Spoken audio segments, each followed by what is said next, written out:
છોટાઉદેપુર જિલ્લા ભારતીય જનતા પાર્ટી યુવા મોરચા દ્વારા કારગિલ વિજયની 25મી વર્ષગાંઠ નિમિત્તે શહીદોની યાદમાં કારગિલ વિજય જનસભાનું આયોજન બોડેલી એપીએમસીમાં સાંજે 5 વાગ્યા કલાકે રાખવામાં આવ્યું હતું, જેમાં મુખ્ય વક્તા તરીકે વડોદરા જિલ્લા ભારતીય જનતા પાર્ટીના સંગઠન પ્રભારી રાજેશભાઈ પાઠક, છોટાઉદેપુર જિલ્લા ભાજપા પ્રમુખ ઉપેન્દ્રભાઈ રાઠવા, છોટાઉદેપુર વિધાનસભા ધારાસભ્ય રાજેન્દ્રસિંહ રાઠવા, જિલ્લા કોષાધ્યક્ષ રાજુભાઈ શાહ, જિલ્લા શિક્ષણ સમિતિ ચેરમેન સંજયભાઈ રાઠવા, જિલ્લા યુવા મોરચા પ્રભારી અક્ષિલ પટેલ, જિલ્લા યુવા મોરચા પ્રમુખ તુષાર પટેલ, મહામંત્રી જયરાજસિંહ, બોડેલી ભાજપા પ્રમુખ પુષ્કરભાઈ પટેલ, મહામંત્રી પરિમલ પટેલ સહિત મોટી સંખ્યામાં યુવા કાર્યકરો ઉપસ્થિત રહ્યા હતા।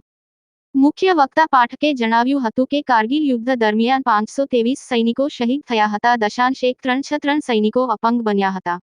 આ તમામ સૈનિકોની વીરતાની ગાથા અને શહાદતને આજની પેઢી ભૂલી ન જાય તે માટે ભારતીય જનતા પાર્ટી યુવા મોરચા દ્વારા સમગ્ર ગુજરાતના પ્રત્યેક જિલ્લામાં કારગિલ વિજય જનસભાનું આયોજન કરવામાં આવ્યું હતું।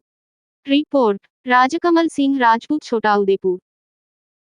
26 જુલાઈ આજે શૌર્ય દિવસ। આજે કારગિલ વિજયને 25 વર્ષ પૂર્ણ થયા છે, ત્યારે પ્રદેશ ભારતીય જનતા પાર્ટી દ્વારા આજના દિવસને વિજય દિન તરીકે ઉજવવાનું નક્કી કર્યું છે અને એના માટે છોટાઉદેપુર જિલ્લાના સૌ આગેવાનો, ભારતીય જનતા પાર્ટીના અને યુવા મોરચાના સૌ કાર્યકર્તાઓ સાથે મળીને કારગિલ યુદ્ધમાં આપણા શહીદ થયેલા 527 જેટલા જવાનોને યાદ કરવા અને 1363 જેટલા આપણા જવાનો જે કાયમી માટે અપંગ થયા હતા એ સૌને યાદ કરીને એમને શ્રદ્ધાસુમન અર્પણ કરીને એમની શહાદતને યાદ કરવાનો આજનો દિવસ હતો। આજે સૌ કાર્યકર્તાઓ સાથે મળીને શહાદતને યાદ કરીને શ્રદ્ધાસુમન અર્પણ કર્યા।